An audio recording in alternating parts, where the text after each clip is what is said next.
राष्ट्र प्रवाह विदर्भ न्यूज में आप सभी का स्वागत है। मैं मनन व्यास और आज की देखते हैं ताजा खबर। शहर पुलिस आयुक्तालय के 10 पुलिस थाना क्षेत्रों में इस वर्ष जनवरी से नवंबर माह तक 11 माह के दौरान हत्या की 21 वारदातें हुई, जबकि गत वर्ष यह संख्या 23 थी। यानी गत वर्ष की तुलना में इस वर्ष हत्या की वारदातों का प्रमाण अधिक रहा। इसमें भी राजापेट थाना क्षेत्र में घटित हत्या की 2 वारदातों के पीछे गैंगवॉर व मौत का बदला मौत जैसी वजह रहने की जानकारी सामने आई है, जबकि अन्य वारदातों के पीछे पुरानी रंजिश, क्षणिक विवाद, जमीन को लेकर झगड़ा तथा प्रेम त्रिकोणी जैसी वजह शामिल थी। विशेष उल्लेखनीय यह भी रहा कि हत्या की इन सभी 31 वारदातों में शामिल सभी आरोपियों को पुलिस ने तुरंत गिरफ्तार करने में सफलता भी हासिल की, जिसके चलते संभावित क्रिया व प्रतिक्रिया को काफी हद तक रोका जा सका। खास बात यह रही कि विगत 11 माह के दौरान घटित कुछ सनसनीखेज हत्याकांडों में नाबालिग का भी आरोपी के तौर पर समावेश रहा, जिनसे निपटना पुलिस के लिए काफी चुनौतीपूर्ण साबित हुआ, क्योंकि उन नाबालिग द्वारा ऑनलाइन तरीके से चाइना चाकू मंगवाकर उन हथियारों का हत्या की वारदातों में प्रयोग किया गया। ऐसे में नाबालिग आरोपियों व उनके अभिभावकों का समुपदेशन करने के साथ साथ ई कॉमर्स कंपनियों द्वारा की जाने वाली चाइना चाकू की ऑनलाइन बिक्री व होम डिलीवरी को रोकने हेतु शहरी पुलिस आयुक्त नवीन चंद्र रेड्डी ने स्पेशल ड्राइव भी चलाया। चर्चित हत्या में माड़ा कॉलोनी परिसर में रहने वाले 22 वर्षीय लावा उर्फ अंकुश मेश्राम को उसके ही 5 दोस्तों ने चाकू से वार कर मौत के घाट उतारा था तथा उसके शव को कोंडेश्वर के जंगल में ले जाकर फेंक दिया था। इससे पहले लावा के 5 दोस्त ने उसे भरोसे में लेकर ऑटो में बिठाकर उसका अपहरण किया था और फिर कोंडेश्वर के जंगल में ले जाकर उसकी हत्या कर दी थी। वही लावा उर्फ अंकुश मेश्राम की मौत का बदला लेने के लिए गोपाल नगर परिसर में रहने वाले यश रोडके नामक 18 वर्षीय युवक का अपहरण कर उसे चाकू मारकर मौत की घाट उतारा गया था और यश रोडके का शव भातकुली नाका परिसर में कचरा डिपो के पास स्थित झाड़ियों से बरामद हुआ था। अन्य एक घटना में दोस्त को अकेला छोड़ भाग जाने पर अजय वानखड़े की हत्या हुई थी। 6 अक्टूबर को जयस्तंभ चौक से रेलवे स्टेशन की ओर जाने वाले रास्ते पर कुछ लोगों ने दत्तुवाड़ी परिसर में रहने वाले मोन्टू गोले नामक 25 वर्षीय युवक की चाकू मारकर हत्या कर दी थी। उस समय दुपहिया वाहन पर मोन्टू गोले के साथ मौजूद अजय वानखड़े उसे अकेले छोड़कर अपनी जान बचाने हेतु भाग गया था। इस बात से गुस्सा होकर मोन्टू गोले के दोस्तों ने अजय वानखड़े को कोंडेश्वर के जंगल में ले जाकर उसकी हत्या कर दी। वही 28 नवंबर को अकोली रोड पर स्मशान भूमि के पास सिरकटा शव बरामद हुआ था, जिसके चलते मृतक की शिनाख्त करना पुलिस के लिए काफी चुनौतीपूर्ण था। लेकिन शहर पुलिस की अपराध शाखा व स्पेशल स्क्वाड ने महज कुछ घंटों के भीतर मृतक की शिनाख्त करने के साथ ही आरोपी को भी धर दबोचा और शव के कटे हुए सिर को भी खोज निकाला। यह अमरावती शहर पुलिस की बेहद सराहनीय कार्रवाई रही।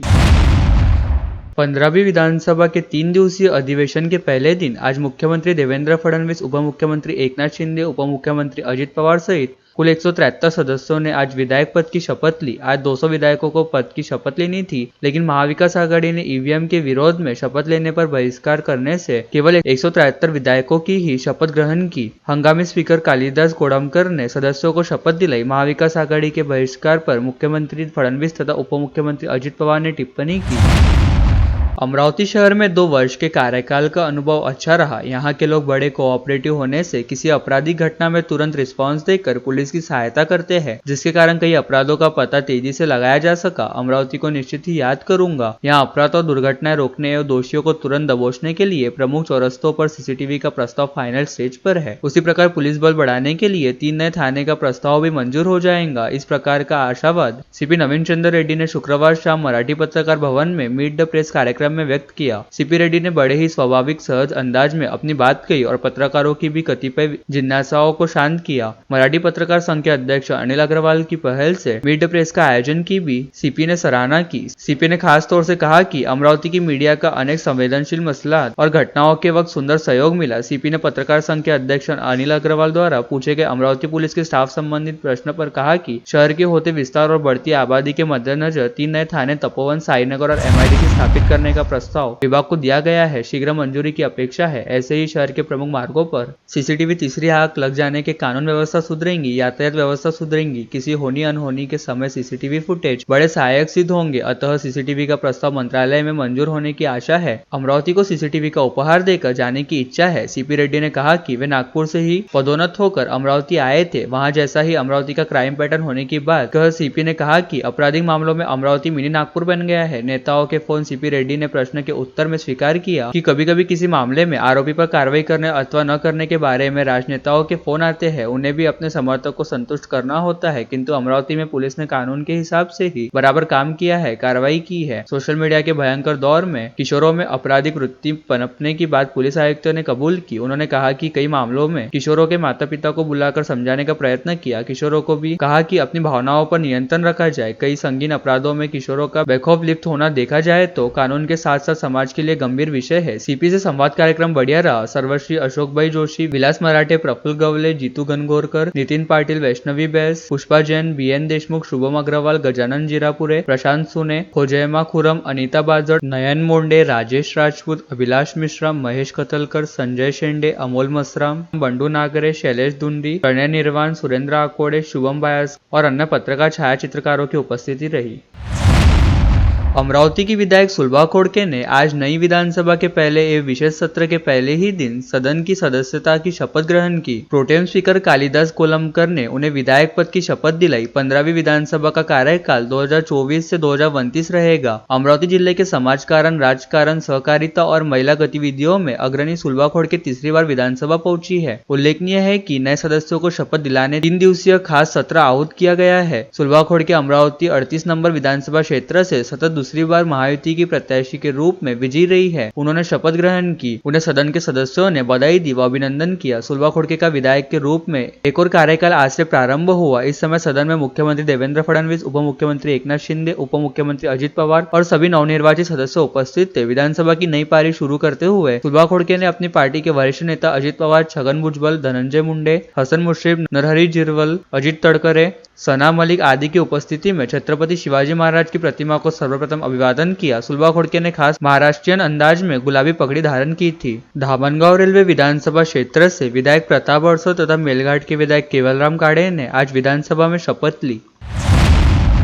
चांदूर रेलवे तहसील के चिरोड़ी वन क्षेत्र में एक दुर्भाग्यपूर्ण घटना घटी, जहां शनिवार सुबह तड़के एक अज्ञात वाहन की टक्कर से एक तेंदुए के शावक की मौत हो गई। घटना शनिवार सुबह चिरोड़ी से कारला मार्ग पर सामने आई। अनुमान है कि सड़क पार करते समय तेंदुआ किसी अज्ञात वाहन की चपेट में आ गया होगा। तेंदुए के इस बच्चे की मौके पर ही मौत हो गई। इस घटना की सूचना मिलने के बाद वन विभाग की टीम मौके पर पहुंची। शनिवार की सुबह इस सड़क से गुजर रहे लोगों ने तेंदुए के शावक को मृत पाया। उन्होंने वन विभाग से संपर्क कर घटना की जानकारी दी। तेंदुए की मौत की घटना प्रचारित हो गई और नागरिकों की भीड़ जमा हो गई। यह तेंदुआ 1 साल का था। तेंदुए के एक शावक को सुबह सुबह किसी अज्ञात वाहन ने टक्कर मार दी जब वह अपनी मां के साथ सड़क पार कर रहा था। उसका शव डामर सड़क पर पड़ा हुआ था। ग्रामीणों का कहना है कि इस पिल्ले की मां उसके शव को करीब 50 मीटर दूर सड़क के किनारे ले आई। ग्रामीणों के मौके पर पहुंचने के बाद तेंदुए की मां जंगल में चली गई। घटना की जानकारी मिलने के बाद सुबह 7 बजे वन विभाग की टीम मौके पर पहुंची। घटनास्थल पर शव का पोस्टमार्टम कराया गया। अमरावती शहर पुलिस आयुक्तालय की अपराध शाखा यूनिट क्रमांक 1 ने गत रोज 2 अलग अलग कार्रवाइयों में 2 गांजा तस्करों सहित एक सोना चोर को गिरफ्तार करने में सफलता हासिल की है, जिसे लेकर आज शहर पुलिस आयुक्तालय में बुलाई गई पत्रवार्ता में जानकारी दी गई। इस पत्रवार्ता में पुलिस उपायुक्त गणेश शिंदे, कल्पना बारवकर, सागर पाटिल व सहायक पुलिस आयुक्त शिवाजी बचाटे उपस्थित थे। पत्रवार्ता में बताया गया है कि अपराध शाखा यूनिट 1 के अधिकारियों व कर्मचारियों को गाड़गेनगर थाना क्षेत्र में पेट्रोलिंग के दौरान गुप्त सूचना मिली थी कि शेखर गडलिंग नामक व्यक्ति अपने एक साथी के साथ पीडीएमसी अस्पताल के पास गांजा बिक्री करने हेतु आ रहा है, जिसके चलते क्राइम ब्रांच यूनिट 1 के पथक ने पंचवटी चौक के निकट पीडीएमसी अस्पताल के पास अपना जाल बिछाया और शेखर संजय गडलिंग तथा सुनील सुधाकर वानखड़े को पूछताछ हेतु रोककर उनकी तलाशी ली तो उनके पास से 26 किलो 145 ग्राम गांजा व अन्य साहित्य बरामद हुए, जिनकी कीमत 5,32,900 रुपए आकी गई है। जिसके बाद दोनों आरोपियों के खिलाफ एनडीपीएस एक्ट की धारा 20, 22 व 29 के तहत अपराध दर्ज कर उन्हें गाड़गेनगर पुलिस के हवाले किया गया। इसी तरह एक अन्य कार्रवाई के तहत नागपुर गेट थाना क्षेत्र अंतर्गत एक व्यक्ति के घर से चोरी के मामले की जांच करते हुए क्राइम ब्रांच यूनिट 1 ने जब्बार खान रऊफ खान को गिरफ्तार किया, जिसके पास से 60,000 रुपए मूल्य का 10 ग्राम सोना भी बरामद किया गया। साथ ही आरोपी द्वारा अपना अपराध कबूल किए जाने के चलते उसे नागपुर गेट पुलिस स्टेशन के हवाले कर दिया गया। यह दोनों कार्रवाई शहर पुलिस आयुक्त नवीन चंद्र रेड्डी, पुलिस उपायुक्त गणेश शिंदे, कल्पना बारवकर और सागर पाटिल, सहायक पुलिस आयुक्त शिवाजी बचाटे व अरुण पाटिल के मार्गदर्शन तथा क्राइम ब्रांच यूनिट 1 के पीआई गोरखनाथ जाधव के नेतृत्व में पथक द्वारा की गई। डॉक्टर बाबा साहेब आम्बेडकर के महापरिनिर्वाण दिन के उपलक्ष्य में युवा स्वाभिमान पार्टी के कार्यालय पर उन्हें अभिवादन किया गया। इस अवसर पर पार्टी के बंडेरा रोड स्थित मुख्य कार्यालय पर सुनील राणा, गणेश दास गायकवाड़ सहित बड़ी संख्या में कार्यकर्ताओं की उपस्थिति में महामानव को अभिवादन किया गया। बांग्लादेश में हिंदुओं पर हो रहे अत्याचार के विरोध में सकल हिंदू समाज द्वारा आगामी मंगलवार 10 दिसंबर को शहर में विशाल निषेध मोर्चा निकाले जाने का आज ऐलान किया गया। पत्रकार परिषद में सकल हिंदू समाज ने उपरोक्त मोर्चे में अधिकाधिक संख्या में हिंदुओं से सहभागी होने का आह्वान भी किया। उन्होंने कहा कि वे भारत सरकार से इस मामले में कड़े और तत्काल हस्तक्षेप की अपेक्षा रख रहे हैं। जिलाधीश को निवेदन दिया जाएगा। बांग्लादेश में हिंदू समाज पर हो रहे अत्याचार के साथ परिस्थिति अत्यंत गंभीर होने की बात भी इस समय कही गई। मंगलवार के दोपहर 4 बजे प्रस्तावित निषेध मोर्चे में सभी समाज के लोग और संगठन सहभागी होंगे। यह मोर्चा जयस्तंभ चौक से प्रारंभ होकर जवाहर रोड, सरोज चौक, बापट चौक, शाम चौक होते हुए राजकमल चौक पहुंचेगा, जहां मोर्चा निश्चित सभा में परिवर्तित हो जाएगा। हिंदू संगठनों ने 10 दिसंबर को दोपहर 4 से 6 बजे का समय मोर्चे के लिए आरक्षित रखने का आह्वान किया है। केसरिया ध्वज लहराते हुए काले कपड़े पहनकर मोर्चा में सहभागी होने के लिए सभी से तत्पर रहने कहा गया है। चिकलदरा तहसील के खीरपानी झरने के गहरे ढोह के पानी में डूबने से एक युवक की मौत हो गई। मृतक युवक की पहचान ओम रासे के रूप में हुई है। ओम यहां के झाड़े प्लॉट का निवासी बताई जाता है। गुरुवार की दोपहर करीब 2 बजे दोपहिया पर सवार होकर ओम अपने 2 मित्रों के साथ खीरपानी मार्ग स्थित गरजधरी परिसर में मौजूद झरने पर सैर सपाटी के लिए गया था। मित्रों के साथ गए ओम को भी तैरने की लालसा हुई। गहरे ढोह में छलांग लगाने के बाद ओम बाहर नहीं निकला। बताया जाता है कि ओम ने शराब का सेवन किया था। छटपटाए मित्रों ने ओम को बचाने का प्रयास किया, लेकिन वे विफल रहे। घबराए ओम के मित्रों ने उसके कपड़े, मोबाइल और दोपहिया घर लाकर इसकी सूचना परिजनों को दी। परिजनों ने तत्काल पुलिस को सूचित किया। मौके पर पहुंची पुलिस ने गोताखोरों की मदद से गुरुवार की देर रात 10 बजे ओम का शव बाहर निकालकर विच्छेदन के लिए रवाना किया। शुक्रवार को शव विच्छेदन पश्चात ओम का अंतिम संस्कार किया गया।